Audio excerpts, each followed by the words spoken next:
Transportes Especiales a cargo. Confianza en la vía con sentido social. En momentos de relax. En los trascendentales. Cuando arriesgaste dar ese primer paso. Calzado Rómulo, Rómulus y Cruz Verde es calidad y confort para todos tus momentos. Calzado Rómulo, orgullosamente calzando a Colombia. ACOGA, generadora de compromiso y confianza, promoviendo la inclusión, la integración, liderazgo y la participación del clúster de la gastronomía, la cultura y el turismo. ACOGA, Asociación Colombiana de Gastronomía. Nueva tecnología de bipedestación en Colombia. Equipo que permite ponerse de pie a las personas con reducción de movilidad, funcionamiento electrónico, soportes de estabilización, diseño y fabricación a sus necesidades, garantía de mejora de calidad de vida. Contáctanos, tecnología a bajo costo económico. Transformando vidas, reviviendo emociones perdidas.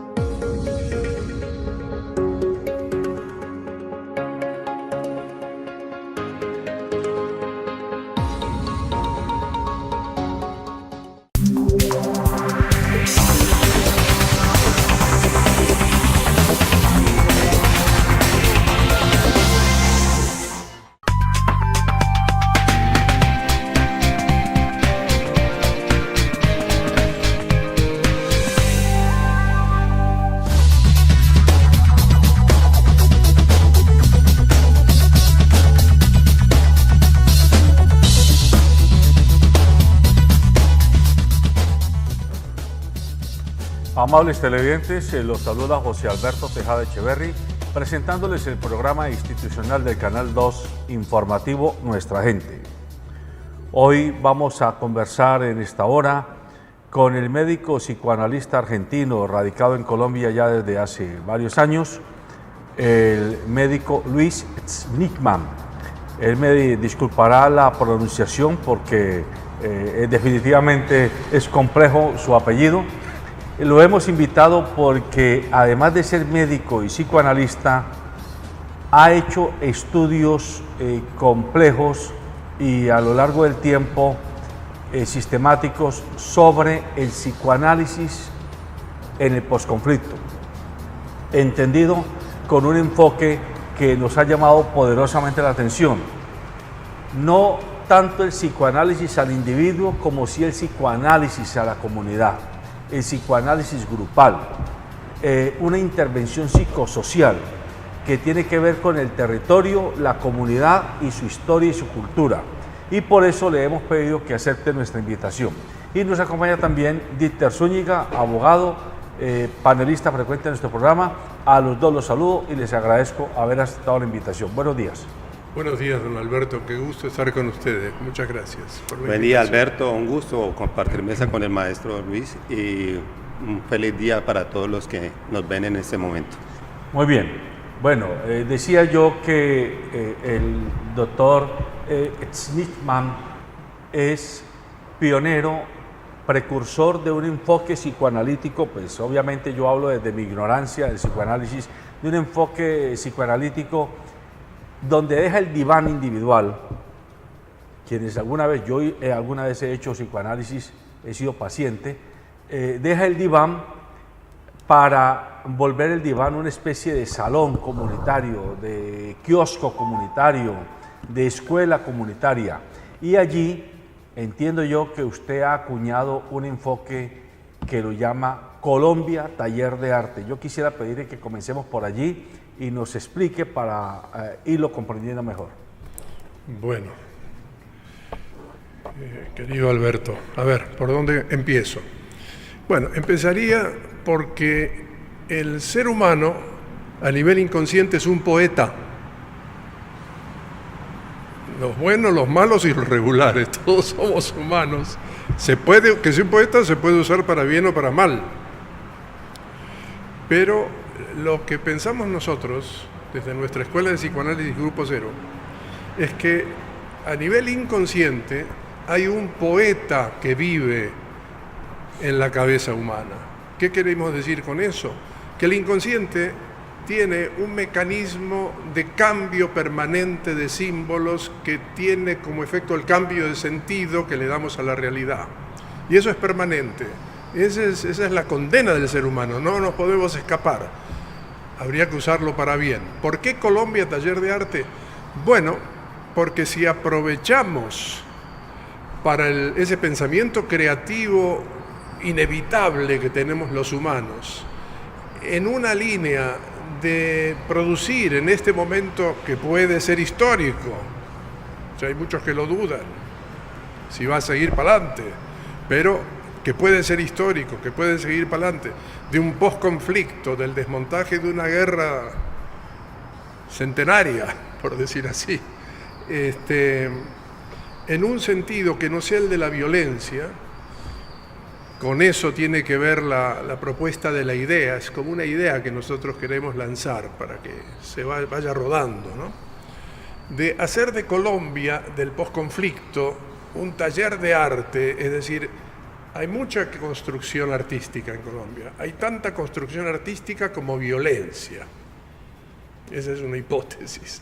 Entonces hay una enorme violencia histórica, pero también creemos que hay una enorme disposición y montaje concreto de cosas creativas, pero dispersas. Entonces, lancemos esa idea a ver si se pueden ir concentrando, se le puede dar una importancia más grande, fundamental. ¿Por qué? Porque así como la mente humana inconsciente, poéticamente, construye permanentemente el sentido de la realidad, el arte, que es lo que incluye el pensamiento creativo, construye el sentido de la realidad social. Entonces, por eso hablamos de Colombia Taller de Arte en este momento histórico de una posguerra. Permítame, con la venia de Dieter, le hago una segunda pregunta de introducción. El común de las gentes que no conocemos qué es psicoanálisis, que, bueno, los que nos hemos aproximado, hemos ido intentándolo entender, pero el común de la gente asocia al psiquiatra, al psicoanalista y al psicólogo como tres oficios, tres profesiones, tres disciplinas que están enfocadas a trabajar con personas que tienen algún tipo de alteración de su conducta inteligente, llamémoslo así. Mejor dicho, personas esquizofrénicas o locas. De hecho, yo me acuerdo mucho que en la familia de pequeño yo oía, no, pero es que allá van esos locos, los que esquizofrénicos. ¿Hasta qué punto el hecho de que la gente no tenga una suficiente comprensión del alcance de una disciplina como la que usted representa hace más gravoso el problema de esos traumas, de esas situaciones que el ser humano no logra manejar en su día a día? A ver si la entendí, Alberto. ¿Que se hace más gravoso qué? Me perdí. El hecho de que, para mí, acercarme a usted es porque yo esté loco, y como yo no me siento loco, entonces yo no me acerco a usted. Esa negación permanente que hay en la gente. El prejuicio, el desconocimiento agrava el pronóstico. A eso me refiero. Sí, totalmente. Bueno, yo le voy a tratar de aclarar de una manera hipersintética esos tres renglones que la gente culturalmente tiene en mente. Psiquiatra, psicólogo y psicoanalista. Para diferenciarlos, ultrasíntesis. Psiquiatra igual pastillas. Así es. Psicólogo igual ayuda de conducta. Psicoanalista, tratamiento del inconsciente, donde están las causas de las conductas y de los cuadros psiquiátricos. Donde están las sombras y los monstruos. Sí, eso, las fantasías infantiles inconscientes. Que es desde ahí de donde sale todo, porque uno dice, ¿cómo de la infancia es un señor tan grande que mata a tanta gente, que gana tanto dinero, o que es un gran pensador? ¿Cómo infancia? Bueno, si tiene una neurosis, si tiene confusiones emocionales, eso viene de cuando tenía 3 años. Todo el mundo, hasta los más grandes, han tenido 3 años, y un papá y una mamá que no la tenían muy clara. El manejo afectivo, en última instancia, es el amor. El manejo afectivo infantil nos deja marcados para siempre. El psicoanálisis sirve para quitar esa maleza y hacer que la persona salga de ese pasado afectivo y desarrolle su vida presente, ¿no? Maestro Schneemann, usted ha dicho el ser humano a nivel inconsciente es un poeta, pero yo me pregunto, ¿qué es lo que ha acumulado el ser humano, dijéramos el ser humano colombiano, durante tanto tiempo a nivel inconsciente, a través de lo que le vende o les ofrece, por ejemplo, los medios de comunicación, donde los niveles de violencia intrafamiliar son muy grandes, son escandalosos, en donde se ha vivido prácticamente en un estado de guerra constante? Es decir, si todo eso está acumulado en consciente e inconscientemente en el ser humano, estamos hablando del ser humano colombiano, ¿cómo hacer para que de ahí surja realmente algo creativo en procura de la paz, de la armonía social? Bueno, ¿cómo hacer? Es mucho preguntar. Pero cómo diagnosticar un poquito por qué pasa eso, a lo mejor está más a mi alcance, ¿no? Hablando siempre en ultrasíntesis. Bueno. Es una falta de cultura del amor. ¿Una falta de cultura del amor? Sí, no se sabe amar en Colombia. No perdón, se sabe. perdón. Pero muy interesante, muy interesante. A mis amigos colombianos, porque uno No. cuando es de otra frontera no puede decir ciertas cosas sin que por ahí sean sentidas malucas. Pero creo que es eso, que hay una falta de... Bueno, hombre, no le pasa solo a Colombia.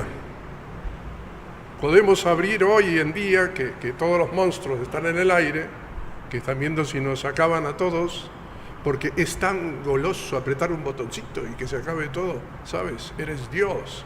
Bueno, entonces el que está en esa situación es porque no sabe amar. ¿Qué pasa con la violencia? Yo te quiero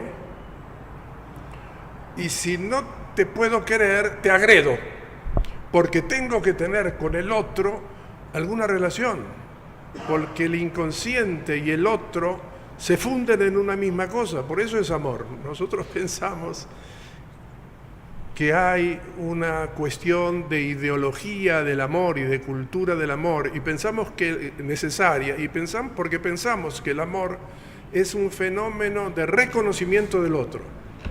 El otro, mi madre, la mirada de amor de la madre produce el ser en el bebé, alrededor del año de los 9 meses. El bebé no es nada, es una entidad biológica, pero cuando ve que la madre lo mira como si fuera todo, como si fuera el centro del mundo, si él pudiera hablar diría, uy, esta persona me mira como si yo fuera, a mí que no soy nada, y encima como si yo fuera enorme, una gran cosa. Bueno, pues yo me subo a esa, vamos para esa, como si dijera el bebé, ¿no? Y entonces se sube y se humaniza. Y se humaniza gracias a esa mirada que lo mira con ese reconocimiento de ser. Somos sujetos creados por miradas, miren lo que somos para el psicoanálisis, ¿no? Pero no solo por miradas, si no es de amor la mirada, no se produce el sujeto. Entonces, ¿cuántas miradas de madres en una cultura con dificultades para el amor son miradas de amor claras, definidas y tranquilas? Y hay muchísimas que no lo son, ¿no? No porque no esté en su naturaleza de madre, pero no es fácil amar. Si no hay una cultura que le haya enseñado a esa chica a amar, lo va a mirar al bebé con amor trastocado, como ella tiene, y entonces sale él con dificultades para amar y con tendencia a la violencia. Pero entonces eso me lleva a preguntarle por el papel de la mirada o de la no mirada del padre. Porque si usted dice que la madre cuando mira a ese bebé, que es una entidad biológica, lo humaniza con la magnitud de su mirada, también hay que preguntarle a usted, ¿y qué pasa con ese bebé que me imagino yo, los seres humanos desde que nacemos tenemos por alguna vía la intuición será de que tenemos madre y también tenemos padre, pero al no ver ese padre encarnado en la cotidianidad de ese bebé, ¿qué efectos tiene sobre la psiquis de ese ser humano? A ver si puedo contestar con claridad. Te agradezco mucho la pregunta. Exactamente, no hay formación del ser humano sin la madre y sin el padre. ¿Y cuál es la función del padre? Se dice que es una función separadora de ese amor absoluto y simbiótico, de esos que son dos, pero se sienten como unos. Bebé mío, somos todo lo que hay. Y el bebé siente, sí mamá, esto es el mundo. Y eso es un sentimiento de un mundo que no sale de un huevo de dos que son uno. Entonces, ¿qué hace el papá? El papá se hace interesar, se hace desear por la madre más de lo que la madre desea al bebé. Y entonces rompe la simbiosis, porque cuando el niño va a mirar a su madre arrobado por su mirada, va a encontrar a la mamá que en lugar de mirarlo, como siempre está ahí, de la misma manera está mirando al padre. Entonces el padre es la función separadora de la simbiosis, del huevo amoroso entre la madre y el hijo. Ese huevo amoroso es necesario en los primeros meses para que el niño sobreviva, para que alguien se ocupe de él, tiene que tener mucho amor, es mucho trabajo. ¿Te acuerdas cuando tenías bebés? Mucho trabajo. Uno a veces tiene ganas de irse. ¿Qué es esta cosa? O seguir durmiendo. O seguir durmiendo, pero... entonces, para eso es necesario ese hiperamor. Pero si la función del padre separador no aparece, aparece la esquizofrenia. Aparece la enfermedad mental, porque se queda pegado a un mundo donde solo él existe. Es un narcisismo patológico. Solo él existe, porque solo existía para la madre. Si no hay nadie que rompa esa sensación psicológica, él es uno con el mundo para siempre, y eso es la locura. Pero bueno, de acuerdo a eso, dijéramos... Yo no sé si estoy contestando las preguntas. Sí, yo creo que sí. Vamos bien. Yo sí creo, pero me queda, dijéramos, en el aire volando. ¿Cómo debería de ser entonces? Bueno, usted habla de que usted da el diagnóstico, o sea, podemos diagnosticar, pero de pronto no plantear alguna solución. Pero dijéramos desde un punto de vista más sano, ¿cómo debería de ser la relación desde esos tempranos años de vida, momentos de vida, entre el padre y el bebé, dijéramos, para que se proyecte una sociedad más sana? Entre el padre, el niño y el padre. Y el padre. Estamos diciendo que él está... ¿A la madre la dejaste fuera o qué? En este momentico sí, porque ya nos dijo más o menos... Bueno, el padre tiene que enamorarse de su hijo. El padre tiene que enamorarse de su hijo. Es lo que normalmente ha de pasar. Yo lo digo un poco a lo bestia. Si uno no se enamora de sus bebés, hijos, pues los mataría. Porque eso es mucho trabajo, no te dejan dormir. Yo me acuerdo una vez, yo venía de un día duro de trabajo. En la noche anterior había dormido 2 horas. Y mi primer hijo, que era un bebecito de meses, se puso a chillar y a llorar toda la noche. Yo tuve ganas de lo que no se puede decir. Pero entonces hay que amarlos, porque si no, no lo podría soportar todo ese trabajo, digamos, ¿no?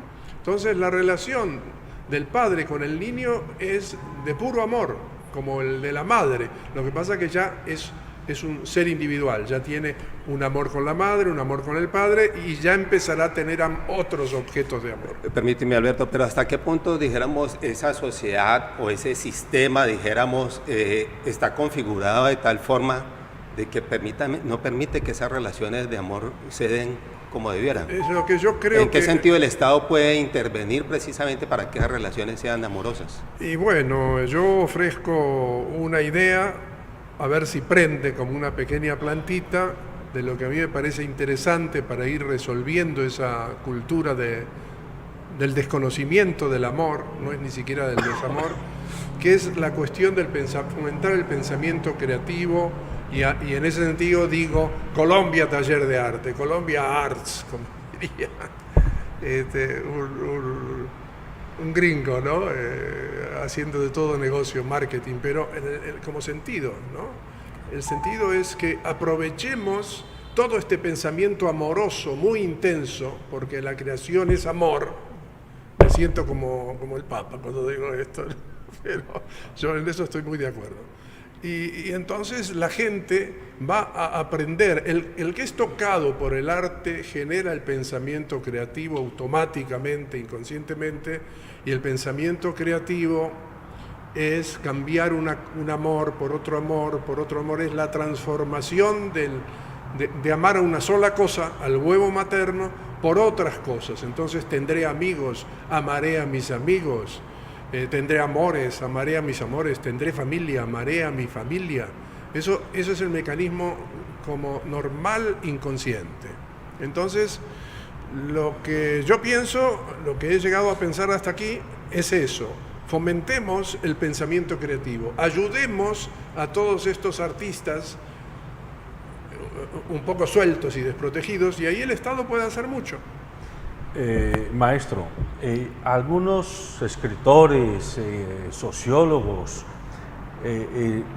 han hecho referencia a que Colombia, mucha de la violencia que hay en Colombia, mucho de la arrogancia de poder que hay en Colombia se explica porque Colombia es un país con ausencia de padre, simbólicamente hablando, y que eso es lo que da lugar a que cualquiera, no solamente en el área política, en cualquiera de las circunstancias de la vida social, se erija como un referente de poder patriarcal, comienza a inducir o a conducir a la colectividad humana que lo rodea, y esa colectividad es como si renunciara a su propia construcción porque le endosa a ese patriarca padre que existe en su vida seguramente familiar la posibilidad de ese paraíso, digámoslo, mental que todos buscamos. Sí, el apostar a un patriarca es una comodidad psíquica para no pensar.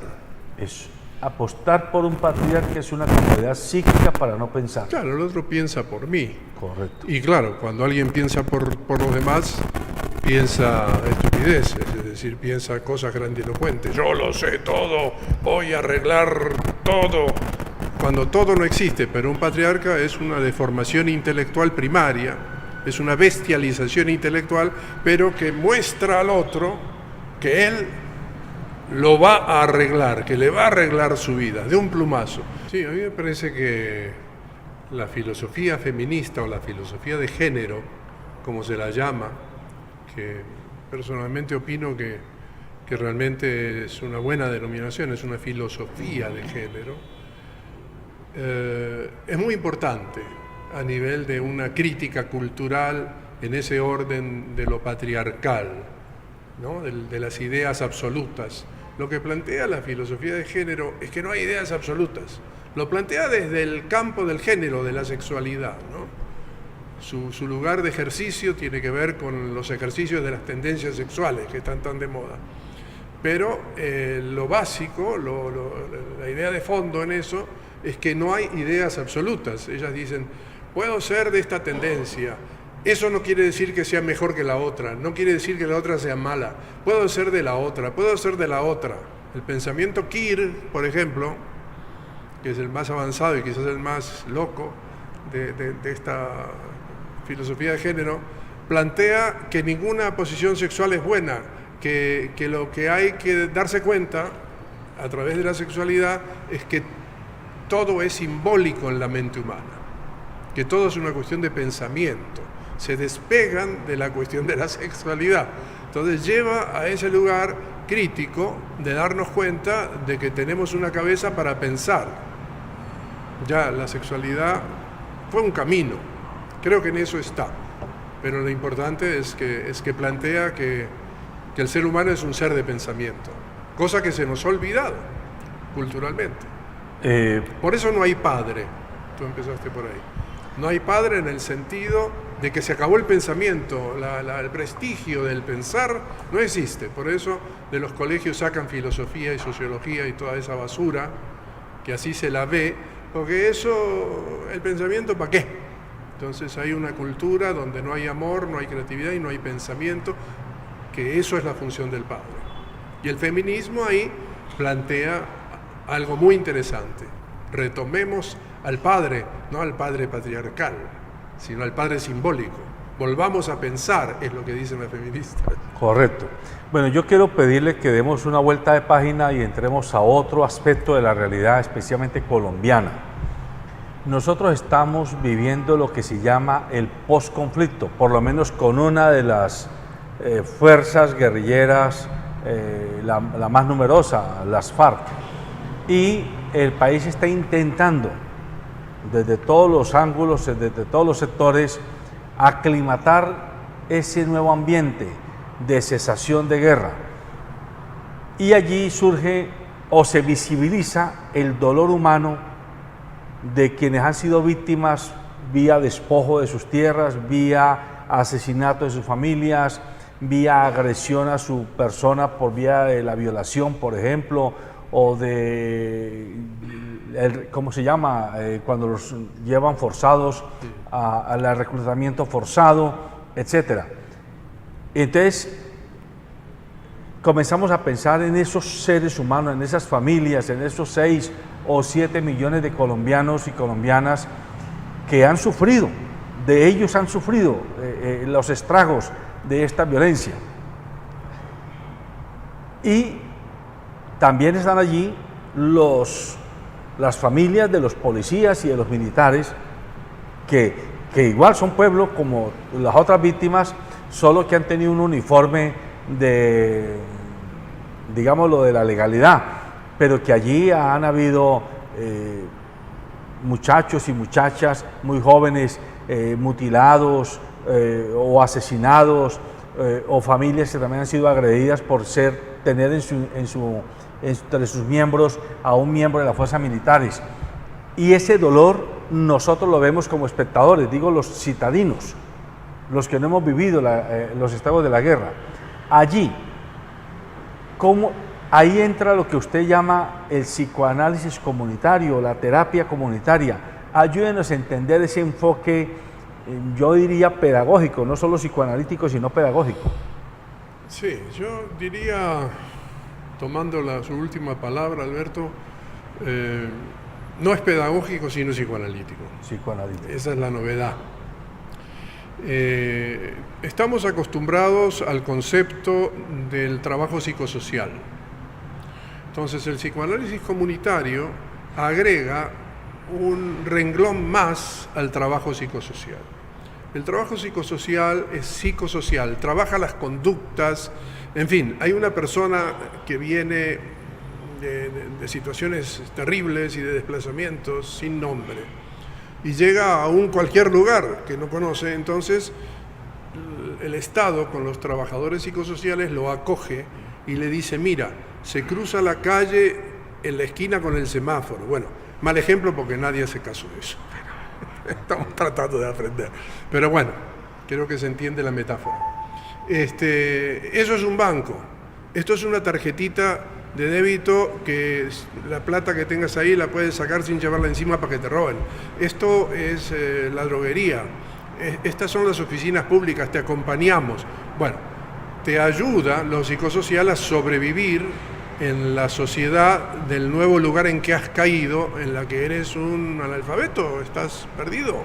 Entonces, te salva la vida psicosocialmente. Pero el psicoanálisis, ¿qué agrega? Bueno, lo que hacemos en las reuniones que venimos haciendo con líderes de víctimas, por ejemplo, ¿no?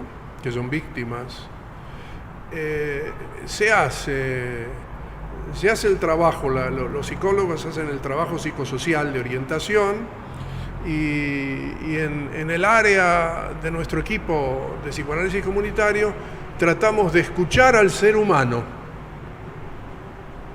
Porque, Alberto, eso no estaba incluido en lo psicosocial. Hombre, está incluido automáticamente, inconscientemente, porque son seres humanos los que lo hacen, muchos psicólogos que tienen una formación, que saben lo que... Pero no está incluido específicamente. Entonces, es muy interesante ver cuando hay un psicoanalista que sabe escuchar lo inconsciente, que se puede decir que es tener la concepción de que el paciente es el que sabe, no el técnico. no el psicoanalista, no el psicólogo, no el psiquiatra. El paciente es el que sabe. Entonces escucha lo que ellos tienen que decir porque son ellos los que tienen que decir. No el psicosocial que le salva la vida, porque también hace falta que te orienten. Pero una vez orientado, Dios mío, ¿por qué no nos escucha el psicólogo? Y entonces la gente se pone a hablar y es fantástico lo que saben y les hace un gran bien. Por eso psicoanálisis comunitario. Que en lo esquemático, psicoanálisis comunitario, usted lo dijo al principio, es un psicoanálisis en grupos que son conformados estos grupos por problemáticas comunes. En estos casos la victimización en gran medida es una problemática común, ¿no? Entonces esas personas, cuando son escuchadas como personas, encuentran un encaje humano de reconocimiento, que en última instancia decimos que el reconocimiento es amor, y se vuelcan y por fin se pueden volcar, porque mira de lo que vienen. Han estado con su alma constreñida y escondida, hasta por seguridad, a ver si se te escapa una palabra. Bueno, entonces, un lugar donde haya lugar para esa palabra y para ese saber del paciente, del analizante comunitario, eso es el psicoanálisis comunitario. Entonces, eso es algo que se agrega a lo psicosocial. Digamos, lo psicosocial, fenómeno, y algo más puramente para el alma.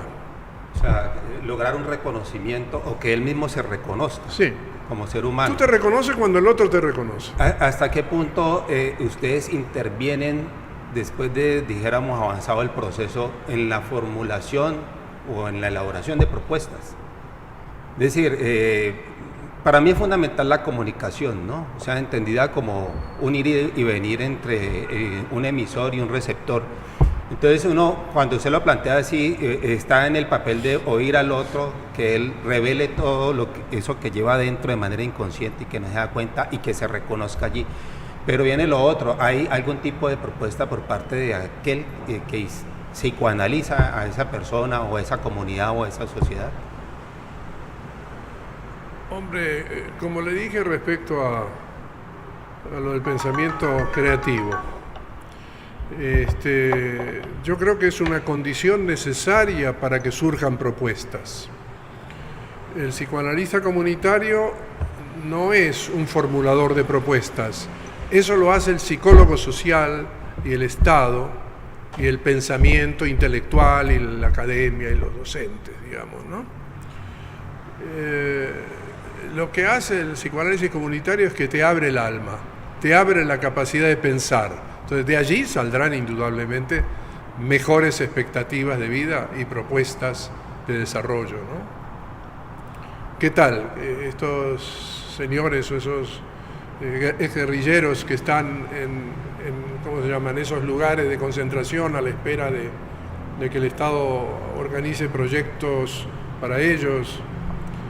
Escuché el otro día su programa con este señor Henry Acosta, donde él, que decía también, yo vengo de las entrañas del monstruo y sé de lo que hablo. Sí. Entonces él decía, el Estado ha renunciado, y él decía desde el principio, que usted se quedó temblando, ¿no? Como decía. Me logró dejar estresado.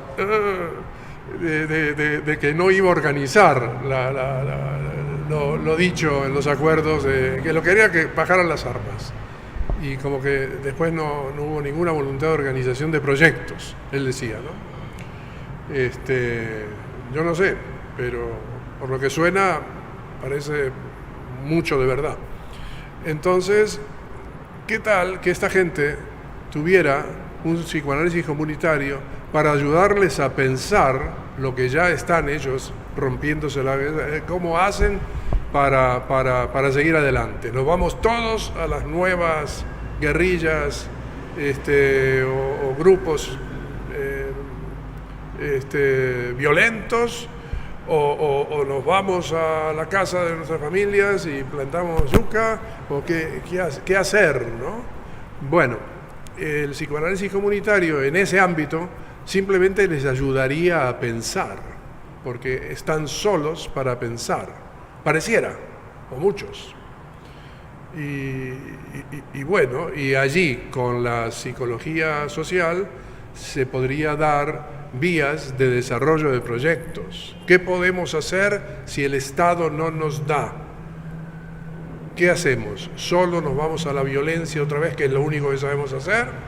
¿O podemos pensar otras cosas? Bueno, pero ahí con eso que usted dice, permítame, yo abro otra ventanita. En alguna parte de su discurso que hemos podido leer, usted habla, en mi manera, pues como yo lo capto, algo así como la pulsión del bien y la pulsión del mal en la psiquis humana, que a veces no está condicionada por un hecho específico, digámoslo, una intencionalidad específica mejor. Y usted toma el ejemplo de los jóvenes, de los niños asesinos, de los niños delincuentes, de los muchachitos. Cada vez más una sociedad como la colombiana está más sometida a ver que a diario hay muchachos de 14, 15, 16 años asesinándose entre ellos y asesinando a otros, a vecinos, a gente de su comunidad o a cualquiera, simplemente porque lo quieren atracar.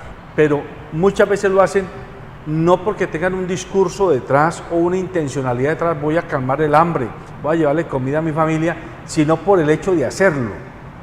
Ayúdenos a entender si eso es una especie de degeneramiento, por decirlo de una palabra tal vez no apropiada, degeneramiento de la capacidad violenta que la sociedad va incubando. Sí, no me gusta, pero al mismo tiempo sí me gusta el término de degeneramiento, ¿no? No me gusta porque tiene una historia de muy mal uso, moralista, barato, digamos, ¿no?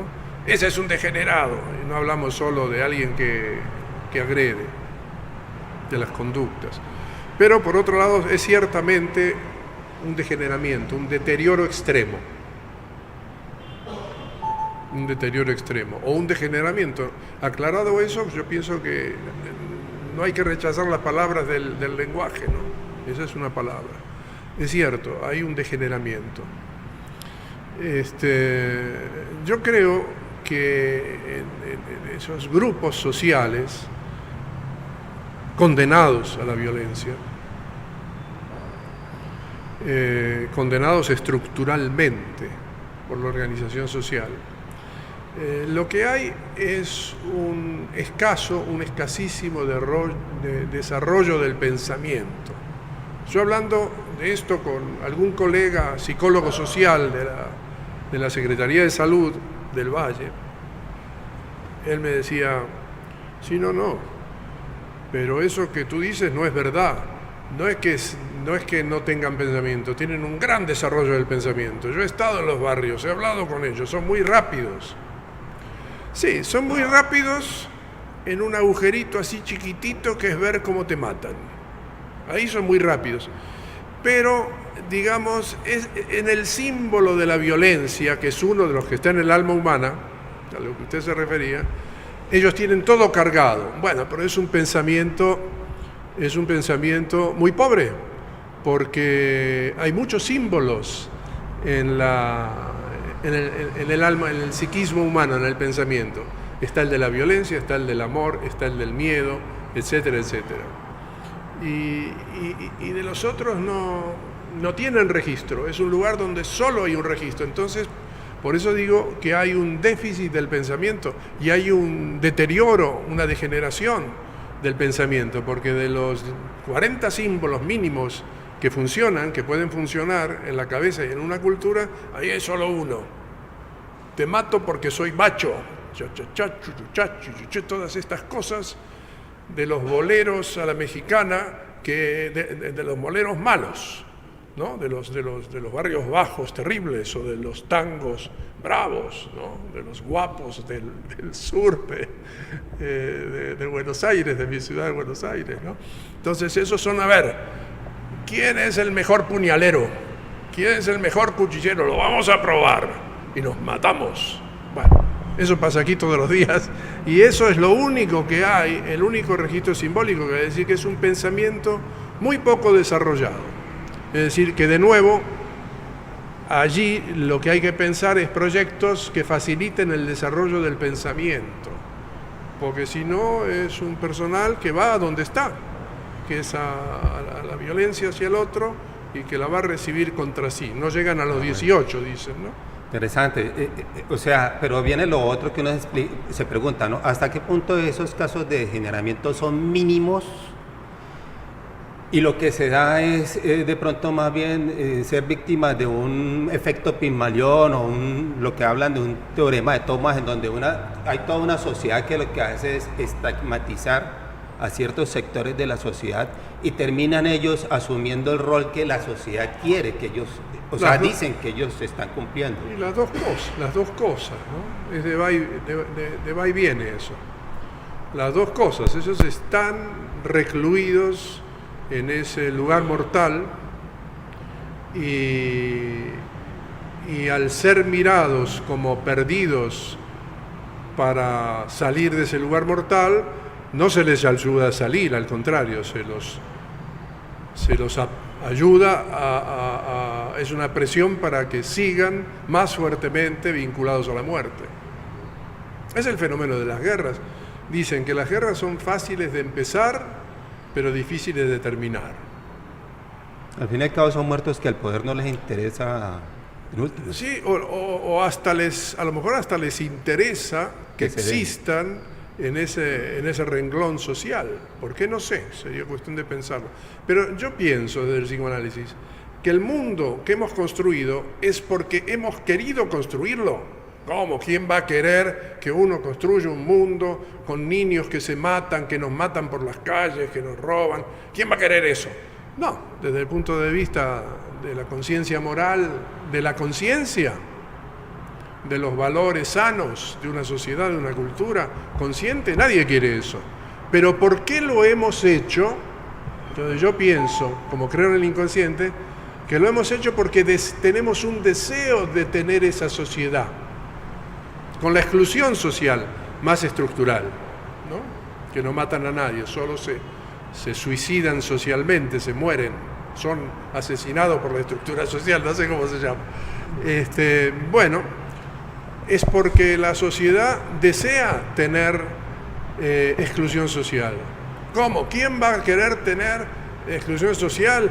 ¿Quién no va a querer ayudar a la gente que está pasando terribles situaciones de necesidad?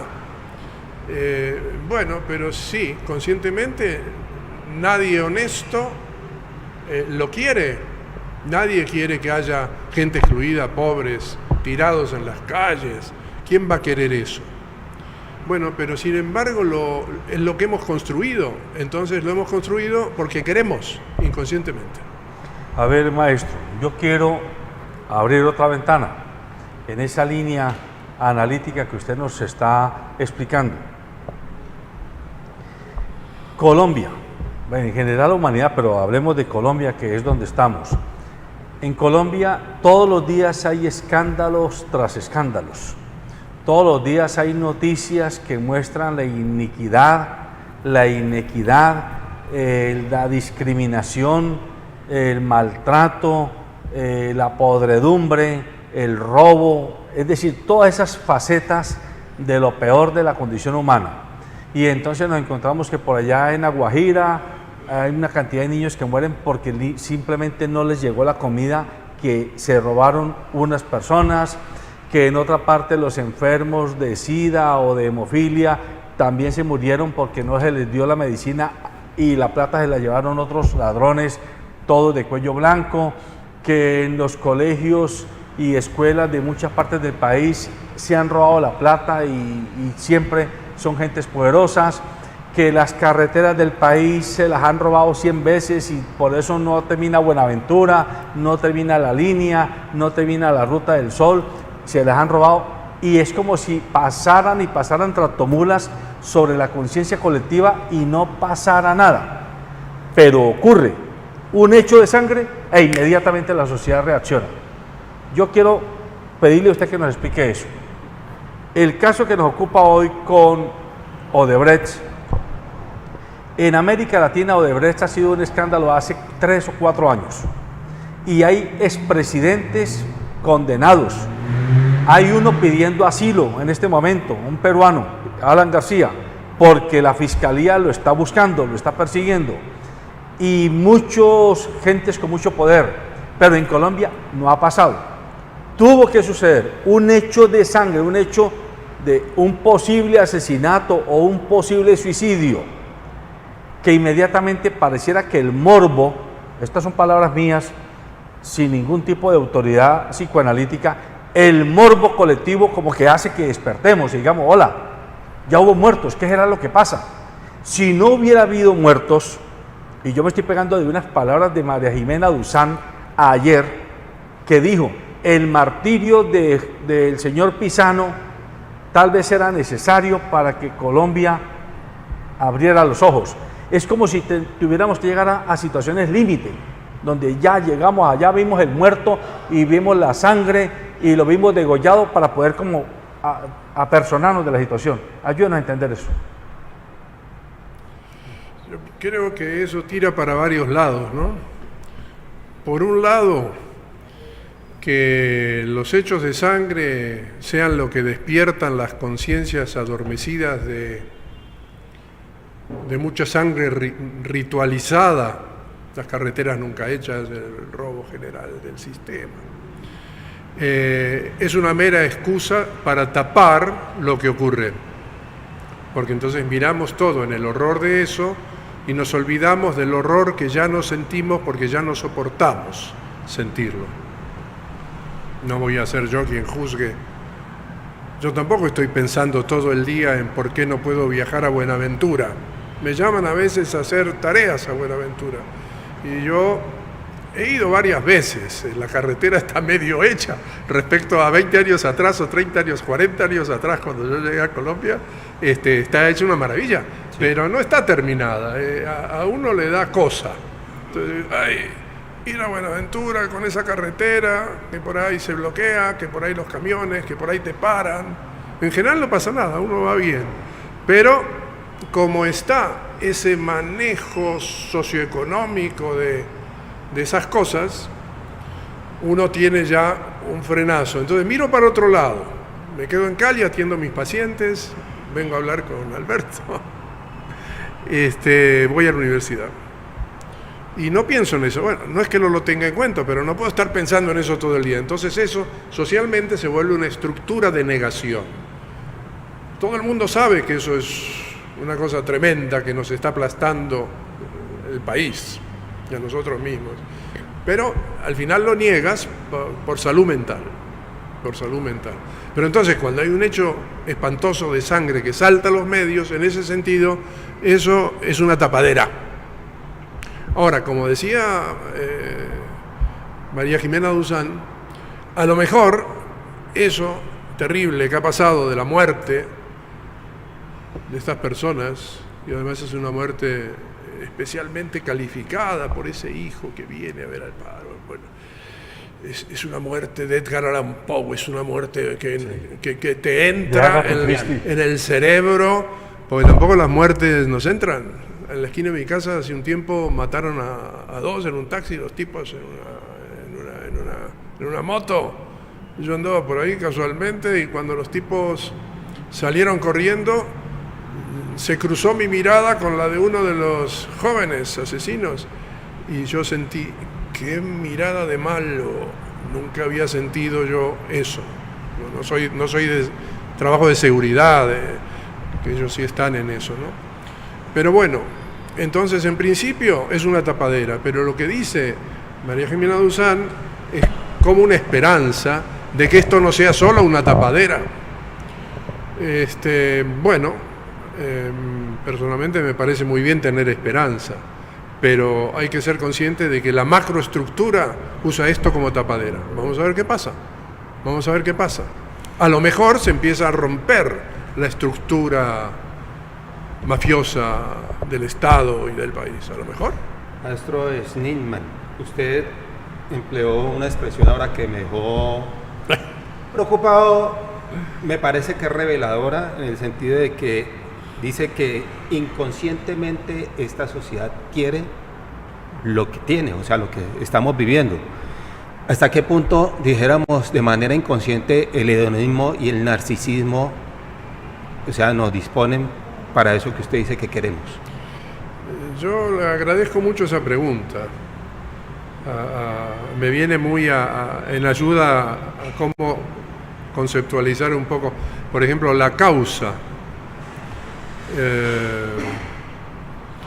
de que esto funcione así, que querramos una sociedad así, inconscientemente. Bueno, la causa es narcisística, ¿no? La sociedad genera sus excluidos y sus dioses. Y los dioses son los que sienten que tienen la barriga de oro, blindada, el riñón cubierto, en una jerga coloquial, popular, ¿no? Pero digamos, se miran el ombligo y ven que su ombligo, como las bailarinas de los países orientales, según Hollywood, tienen un gran rubí en el ombligo cuando bailan con la danza del vientre. Y bueno, esta gente ha aprendido, ha sido capturada socialmente, inconscientemente, por la danza del vientre, y ellos tienen una esmeralda en su ombligo y el resto cubierto de oro, como los antiguos incas, si queremos. Una metáfora que nos cae cercana en la historia, de oro. Y entonces ellos son como si fueran dioses, es lo que sienten. Entonces lo demás no importa, no está dentro de su percepción. Es una cuestión de amor a sí mismo, patológica, desenfrenada, que llamamos narcisismo. Narciso era un chico muy bello que se miraba en un arroyo para mirarse como en un espejo, y se patinó y se fue y se ahogó. Eso es lo que tiende a pasar con el amor propio exagerado. Pero yo pienso que ahí está la causa. ¿Por qué? Bueno, porque si tenemos los que están abajo, cuando uno es uno que se siente Dios, los que están abajo nos hacen sentir que ellos son inferiores y que yo soy superior. Me confirman en mi delirio de superioridad. Entonces yo pienso que eso funciona así. Pero hay algo bien alentador en lo que usted acaba de decir. A ver. Narciso patinó y se ahogó. Sí. Es decir, podemos estar en un punto tal en donde estas personas que ven el mundo así, que son los que ejercen el poder político y económico, estén en una situación tal de que no se dan cuenta de que están naufragando de pronto. Es posible, porque ese nivel de narcisismo es delirante, niega la realidad, realmente niega la realidad, es un delirio. Es como los locos que deliran, digamos, no me gusta hablar así, pero y bueno, el delirio es porque lo que yo veo en la realidad no existe. Yo veo que la realidad es azul, vermellón, bueno, eso es un rojo, pero en realidad la realidad es verde o es violeta. Yo la veo vermellón, no veo el carácter violeta de la realidad, no, lo veo, es un delirio. Hay que entender que esto desde la psiquiatría, ¿no? La fenomenología, hay delirios, el pensamiento a veces se sale de la realidad y no ve la realidad, es increíble, pero es así. Nos quedan muy pocos minutos. Yo necesito pedirle a usted como psicoanalista, en este estado del arte de la situación que vive un país como Colombia, con el acervo investigativo que usted tiene, con el reconocimiento de tantas comunidades, de tantos hechos colectivos, ¿usted es pesimista, moderadamente optimista con respecto al futuro probable de este país? Es como dijo algún europeo cabezón por ahí, yo tengo optimismo del corazón y pesimismo de la razón. Pero a mí me parece que a veces los seres humanos, quizás las comunidades también humanas, nos acercamos a un punto de quiebre amenazados por un nivel de desastre mayor. Y puede ser que en ese momento sea posible un cambio de posición interna. Y estamos, me parece, en la profundización de la maldad, del horror y de la amenaza. Me parece que eso se va empeorando, ya se ha empeorado y sigue para ahí. Entonces eso puede tener un límite de lo que se pueda soportar y puede generar un cambio positivo. Es lo que yo puedo ver ahí. No tengo cálculo, nadie lo tiene. Pero ahí puede haber una beta para el optimismo. A nivel mundial, nos quieren volver átomos, una parranda de macarras. No son gente seria, ni entendida. Bueno, pero sí, puede ser que justo por eso haya un recambio político. Mucha de la situación de violencia perenne que ha tenido este país desde su vida republicana, para decirlo solamente desde las gestas libertadoras hasta hoy, descansa mucho en que los colombianos no aprendimos a conversar, no somos una sociedad dialogante. Usted en alguna charla que le escuché hacía referencia a la conversación como el arte mayor. Yo le pido, por favor, que cierre el programa con su intervención haciéndonos una pequeña reflexión sobre esa expresión. Es una cosa que yo creo ver, que la conversación es el arte mayor, como han dicho algunos. Bueno, porque volviendo al comienzo de esta entrevista, el ser humano se produce por una mirada de amor y va a pasar el resto de su vida, eso se vuelve su estructura interna. Entonces toda su vida se la pasará buscando miradas que le permitan reconocerse para seguir adelante, para seguir viviendo en su proyecto vital. Somos buscadores de esa mirada de amor, cada uno a su manera. Y la conversación es un intercambio de miradas.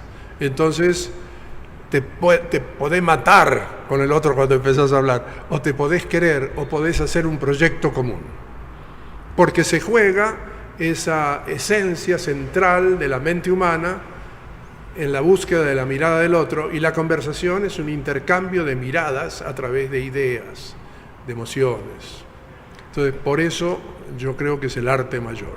Nos jugamos la vida ahí, más que en un cuadro, porque ahí estamos más solos. Muy bien, amables televidentes, hemos terminado el programa, el tiempo se nos acabó, pero el maestro Luis Schnittmann, que es médico y psicoanalista argentino, que está radicado en Colombia hace 40 años y que ha trabajado con muchos grupos a lo largo y ancho del país, grupos de comunidades, me refiero, haciendo eso que él llama psicoanálisis comunitario, nos deja aquí, en su reflexión final, como la almendra de la entrevista. Nuestro desafío es aprender a conversar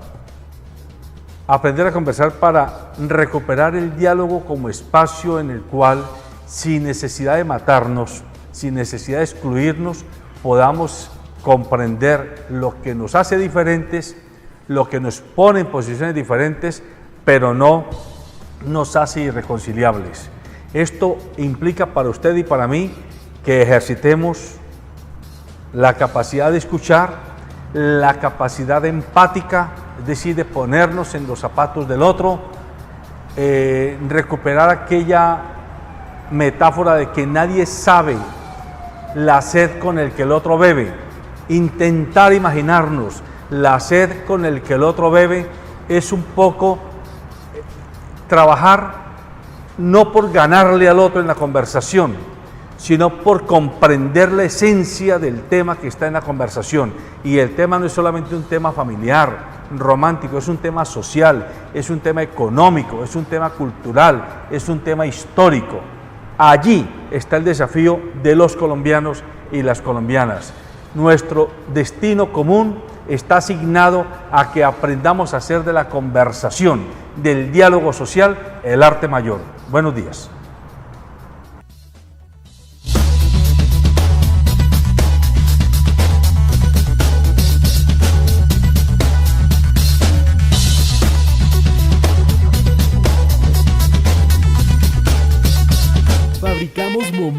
felicidad. Trabajamos para que realices tus sueños con comodidad. Por todo esto y mucho más, creemos en la magia de la Navidad. La familia Calzado Rómulo les desea ¡Feliz Navidad! Transportes Especiales ACAR. Confianza en la vía, con sentido social. ACOGA, generadora de compromiso y confianza, promoviendo la inclusión, la integración, liderazgo y la participación del clúster de la gastronomía, la cultura y el turismo. ACOGA, Asociación Colombiana de Gastronomía. Nueva tecnología de bipedestación en Colombia. Equipo que permite ponerse de pie a las personas con reducción de movilidad, funcionamiento electrónico, soportes de estabilización, diseño y fabricación a sus necesidades, garantía de mejora de calidad de vida. Contáctanos, tecnología a bajo costo económico. Transformando vidas, reviviendo emociones perdidas.